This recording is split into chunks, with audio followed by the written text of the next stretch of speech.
Welcome to the Business of Beauty, where we help beauty entrepreneurs in building their business and reaching their dreams. This is your host, David Lee.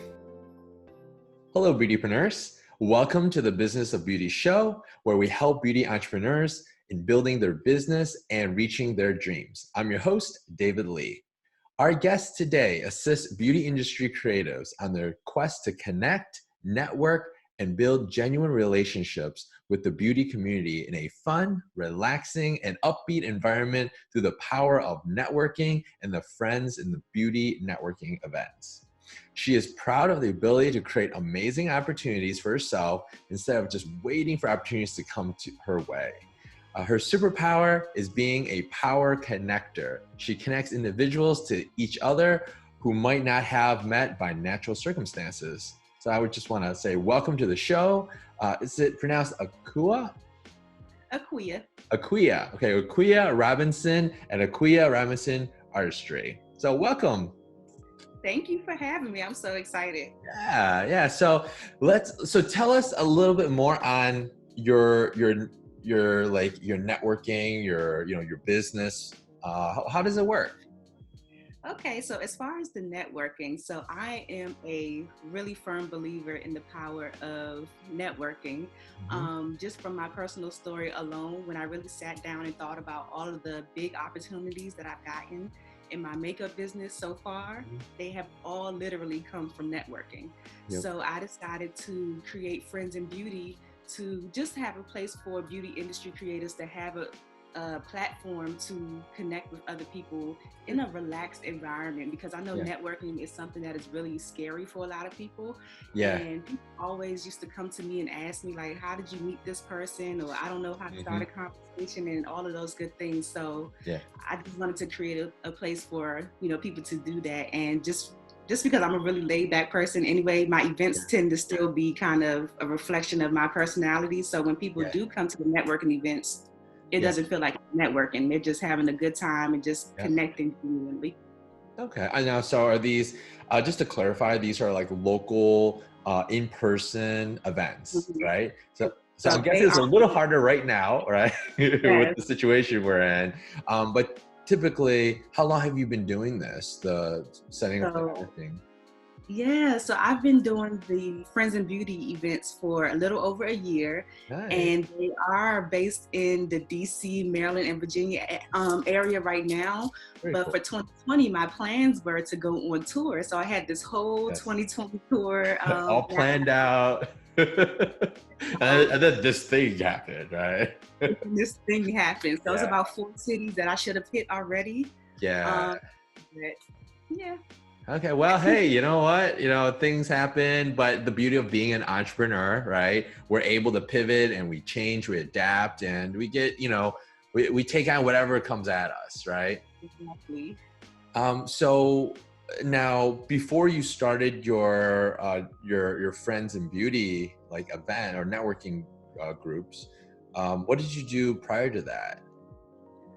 So I'm a freelance makeup artist. So I've been doing makeup for 7 years. Yeah. And then I moved into like the education field with makeup. So I also teach my own classes, and I teach at a local cosmetology school here in the DC area. Very cool. I teach their Makeup 101 program. So up until then, I've just been doing makeup and just building my brand. Yeah. So, okay. So you started off, so essentially, was that your first business when you freelance as a makeup artist? You said was that my first business? Yeah, was that your first business? I would say that was my first business. Yeah. Okay. How was that like? What were some of the challenges going through that? So definitely just getting direct answers from people. What I realized now that I'm 7 years in the beauty industry, that there is no direct route to success in the beauty industry. It kind of just happens, and you have to put yourself in position for it to happen. That's why I started to doing the networking events too, because just putting yourself in the right place, right time, connecting with people, things happen. I would say that those were the challenges that I had, because after I finished, I actually went to makeup school. So the same school that I teach at now is the school that I attended when I decided I wanted to do makeup. So I forgot my thought. Oh no, it's okay. So yeah, so you went to the school. How I guess how can you give us like a timeline? How long ago was that from Oh, yes. going to school, going out freelance, and then teaching at the school? Like what how Okay. does that journey look? Let me break it down for you. Yeah, let's break Okay. it down. All right. So I would say I went to the school in December 2012 was when I finished. It's a 6-week program. Nice. And I decided to get into makeup because up until that point, I had been working my way through college, getting laid off from jobs, Yeah. getting another job, getting laid off again, just working all types of jobs just to make ends meet. Yeah. And it got to the point like years later after college, I just got to a point where I got frustrated Mm-hmm. of having my livelihood in somebody else's hands. Yeah. And I don't like working for people either. So I had to figure out what I liked at the time that I could actually make money from. And at that point, I was trying to, put lashes on and apply my own makeup. Yeah. So I said, you know what? Enough of the YouTube thing. I need somebody to actually teach me how to do this. Yeah. So that's why I decided to enroll in the makeup program at the cosmetology school, and it's literally right up the street from my house, so it's super convenient. Cool.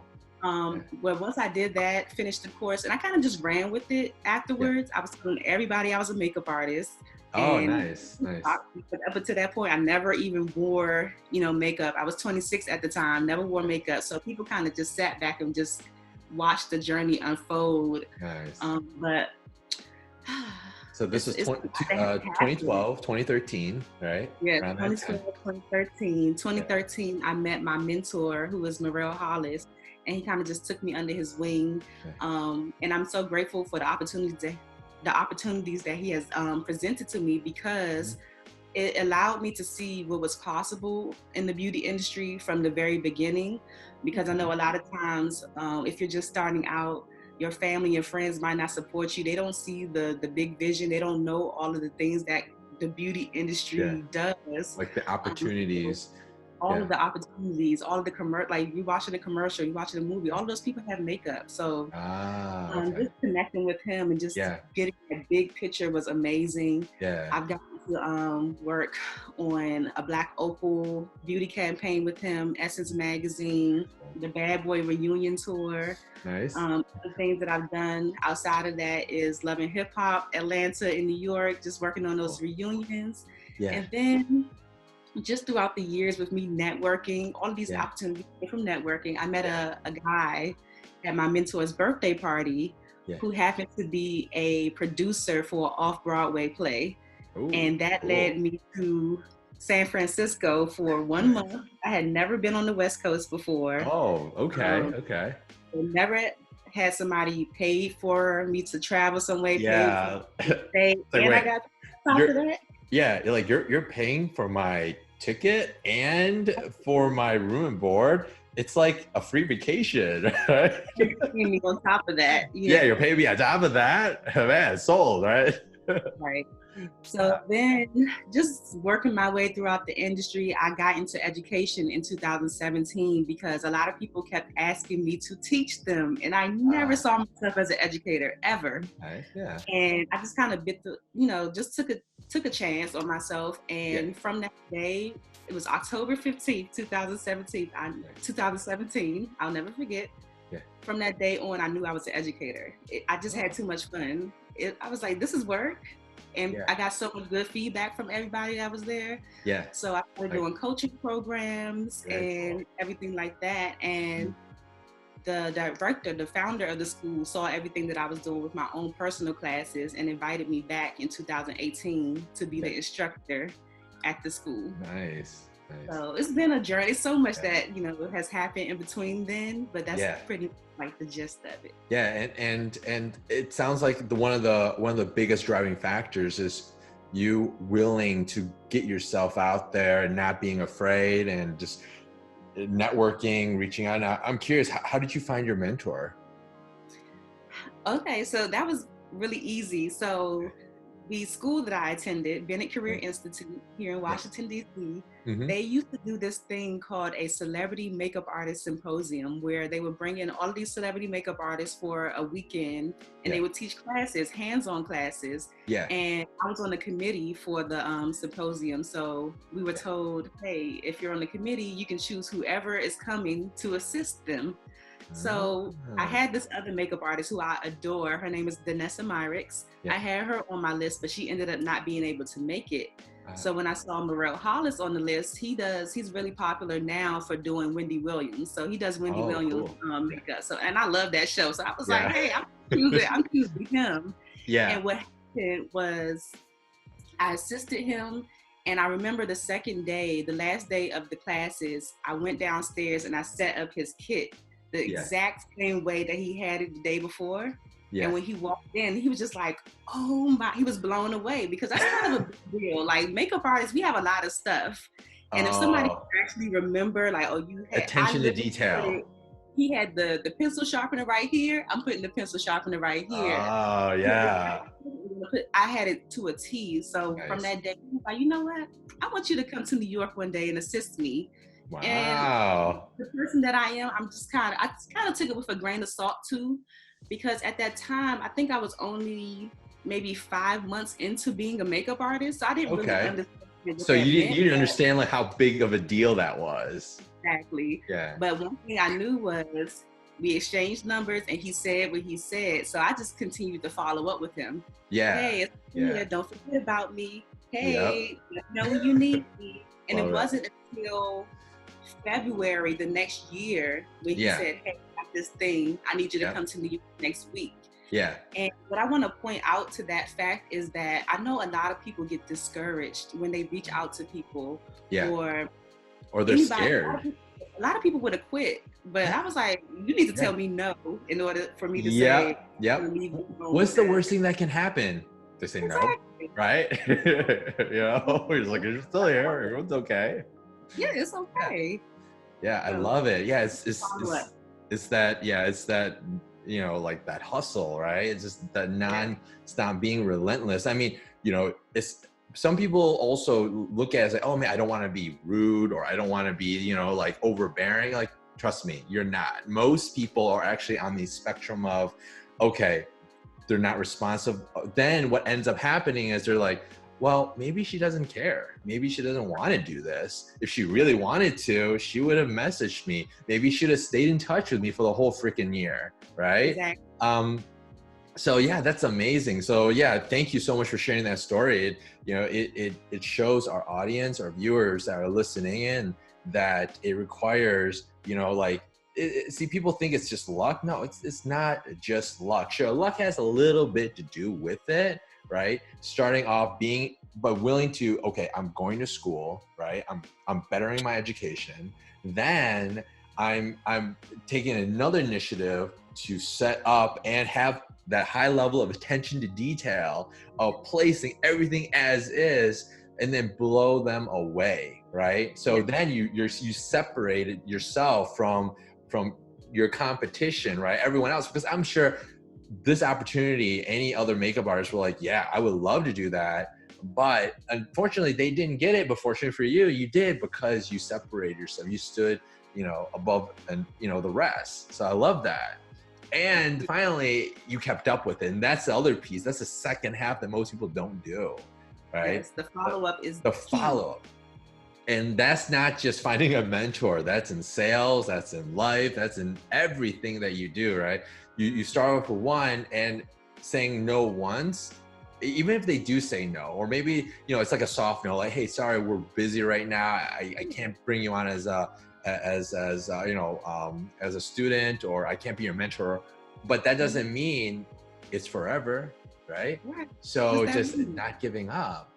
Yeah. So I love that. So now, during that year, I'm sure that wasn't the only thing you were doing, right? Talking and trying to try to get him as your mentor. What else did you do in the meantime? As you're trying to build your business. Yeah, so I was very fortunate. The teacher that I had at the time, she had a really good connection with a photography studio. and the owner of the studio was looking for makeup artists to come in and just work on shoots. So we had a meeting. I remember we had a meeting with like myself and a few other students that she had taught, and we all used to go there every now and then, work with the models and everything, because it used to be a lot of photographers that came to that studio. So get acquainted with them, you help them on their shoots, you get images for your portfolio. And after a while, I was kind of like the last makeup artist standing. Everybody else had fell off. And the owner of the studio was just so spontaneous. He would just call me, "Hey, what are you doing?" I'm like, "Nothing." Nothing, because I just started. I don't have no business. You want to shoot? Yes, I would love to shoot. So I started to build my portfolio. Nice. And I'm so grateful for him too, because I always tell people the fact that he was so spontaneous, and I was in that studio at least like 4 days a week. My artistry got good really, really quick. Yeah. Because I was a lot hands-on. Constantly getting my hands on people, constantly critiquing. Because when people take pictures don't lie. So you can look and see where you can improve the next time. Pictures don't lie. So just taking pictures of a model like today, and then a month later, the same model, and seeing how different the makeup looked, just because I was continuously practicing, it really kept me motivated. So in that time, I was just, trying to build a name for myself, networking, going to events. I was up and down from New York to DC on the bus, going to events. And a lot of people didn't even know that I didn't live in New York. Really? You were there that much? I was there that much just because I wanted to be around people who were doing what I wanted to do, people who were successful. I wanted to see what they were doing, what this thing was all about. So I was heavily networking, building my portfolio, and just going with the flow. So did you have photographers that have you on pretty much like speed dial? Like, okay, I need a makeup artist. Boom, pick up the phone. I'm gonna call you. And that's how it works too. You work with them so long, and after several years, you build this relationship with them, and you're like their go-to person. Yeah, that's awesome. So, right there, like, because when you first started at that studio, there were other makeup artists, right? And you're the new person on the list. So you're the last to get called, right? But because you were available and consistent, that consistency really is a big key here. That's how you're able to kind of grow that. I love that. So now how long did you do that? Or like going back and forth from New York, from Washington to New York? I did that for quite some time. Even now, if it's something that I want, because I'm only 4 hours away, so DC is only a 4-hour drive or bus ride to like the city in New York. I still do it every now and then if there's an event or a class I want to attend. And that's a lot. That's the thing too. I noticed that a lot of people are afraid to step out of their state, their city. Like, don't be afraid. Why? You want to do? Hop on a flight, hop on a plane, do what you gotta do. Just not right now, but maybe a little later. Stay home. Right now, just stay at home. It's okay. There's plenty of other things you could do too. And let's talk a little bit more on that too. But so before 2020 hit, right? What was 2019 like? And you mentioned your plan was to travel all over the US at events, right? Tell us a little bit more about that. So 2019 was a great year. It was just me testing out this Friends in Beauty thing. The first event we had over 100 beauty industry professionals there, and it was amazing. And I do it speed networking style. I forgot to mention that. So it's nice. We do speed dating, we do speed networking. So 2019 was just me building that platform, Friends in Beauty. And it's so fun that you asked, because I could barely remember what I did yesterday. So I'm really trying to recall. It's all good. It's all good. Yeah. Now, what got you started it? Like, I'm sure you were busy traveling from DC to New York and back and forth, and you were working on these jobs. But what got you thinking to, I'm going to start my own networking group and host events, on beauty? Okay. So the way that it started was I used to host boot camps, makeup boot camps. Okay. And one of the topics at the time was networking. So I tested it out on like a small group of students that I had at the time, the speed networking thing, and they loved it. Yeah. So I might have something here. So the next thing that I did, I had a 6-week program where I was actually teaching people how to network. And my thought when I was developing the program was, if I'm going to teach them how to network, I should probably throw a networking event for them to network. And I'll be there because I know people get scared and nervous and they're comfortable with me. So I'll be there just in case they get nervous and they need somebody to be their wingman. So that's how it started, is that I had the program and I said, I'm going to throw a networking event for them. And that's when 100 plus people showed up and they had a good time. Now I'm just picturing like the movie Hitch with Will Smith, but you're like the networking version of that. I love it. Thank you.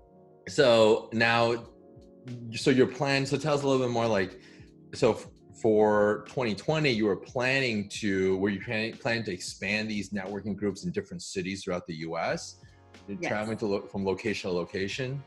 Yes. So my plan was to take it on the road. So the first stop we did have an event in DC right before the shutdown. I was trying to encourage people to come out because you don't know when you're going to be able to go out again. We had our event on March 15th, and then the next day they were like, you know what, it's shut down. Yeah, the next one would have been Atlanta, Hampton Roads, and Columbus, Ohio, coming up in May. And then I also have like LA, Houston, off the top of my head, New York, Philadelphia. Very cool. And I was also going to go to Ghana and Nigeria at the end of the year because I have some people over there who have been requesting it as well. Nice. It's going international. I want to expand it because I have a lot of things that I want to do for it, and I need to get there and meet people all over. Yeah. Love it. So now let's talk about 2020 and moving forward now. So I'm curious to hear, has anything changed in your business model now that, going through the whole lockdown situation and, I don't know if people, I think a lot of people do realize this, is like the world that they used to know in 2019 is a whole new world when they leave their house after lockdown, later on in 2020. So what have you done or adjusted in your business kind of to kind of fit into that new model? Yeah, so right now I'm just focusing on bringing things online. I was already online, but just focusing on moving the education part to online. As far as clients go, I can't really do much about clients until, outside opens back up. But just focusing on things and still moving forward with my other goals that I set for myself. Just because the coronavirus is here, I'm not just missing the other goals that I could still work on. So I really had the time to really sit down and just work on things that I've been sitting on for like years. So I released an apparel line because a part of my artistry, I love skin. So I everything about skin. So I released my Skin Queen apparel line, and then I'm launching the Friends in Beauty podcast next week on 6. So I've just been able to sit and work and not have the pressure of like getting it done like immediately. Or your phone going off the hook because someone needs you, right? So it's, trying to stay connected, not trying to fall off the face of the earth. So I've been doing like weekly lives and engaging with people online and, trying to still give people tips and tricks for how to cope during this time so they're not going crazy. Now, what do you see when when the lockdown's over? I mean, some states are starting to open up. Are you going to go straight to in-person training? Are you going to go straight to the makeup area? Going straight to New York? Do you foresee that just that uptick immediately back to norm, or do you see some changes? I definitely think there's going to be a lot of adjustments made to how services are, provided to people because we work so closely with people. Yeah. Um, I know for sure I'm probably not going to jump directly back into. I just want to see what happens because it's Okay. just so much chatter going on right now. Yeah. Yeah, I just want to kind of see what happens. So I'll probably be staying on the online space for a little bit just to kind of be Yeah. safe. Yeah, that's smart. That's what I would do too. Just kind of like hold off right now, and focus more on the digital side of Yeah. things. Yeah, Yeah. awesome. Now, any advice for our viewers that are thinking about starting, their beauty business, or they're just starting, especially in this during this crazy times? What would you recommend? What would you say? Well, since we have so much time on our hands, you can definitely jump into some kind of online training. I've seen a lot of people offering virtual online classes. Yeah. Just search for somebody who you really feel like you connect with, and whose aesthetic is similar to what you want to produce.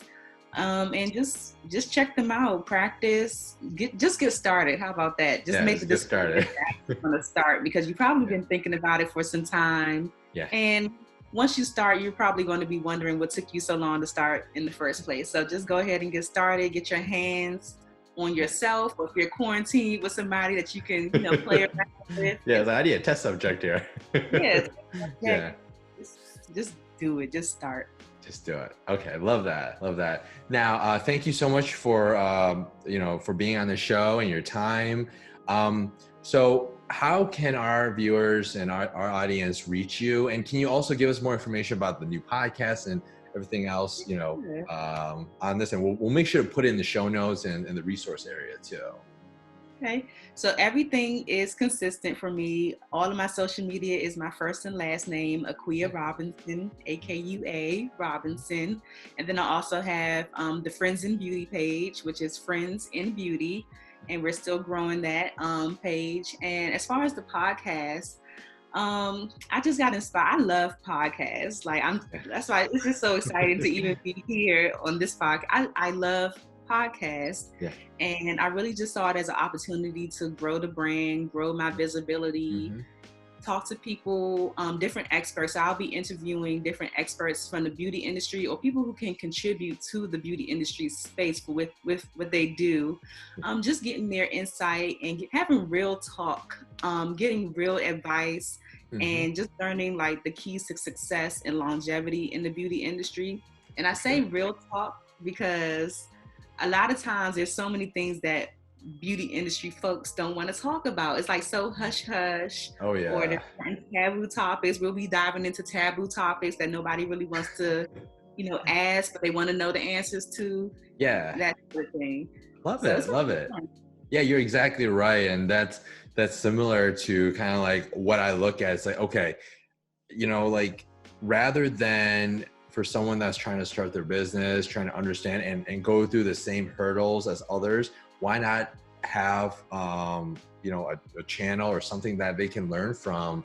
And the best way to learn is from teachers and mentors that, and people and guests on the show that are truly transparent, are authentic, and not afraid of like, I made a lot of mistakes and these are the mistakes and this is how I overcame it. So that way you don't have to go through that. Exactly. So again, thank you so much for your time. And everyone, I hope you enjoyed the show and we'll see you next time. Bye.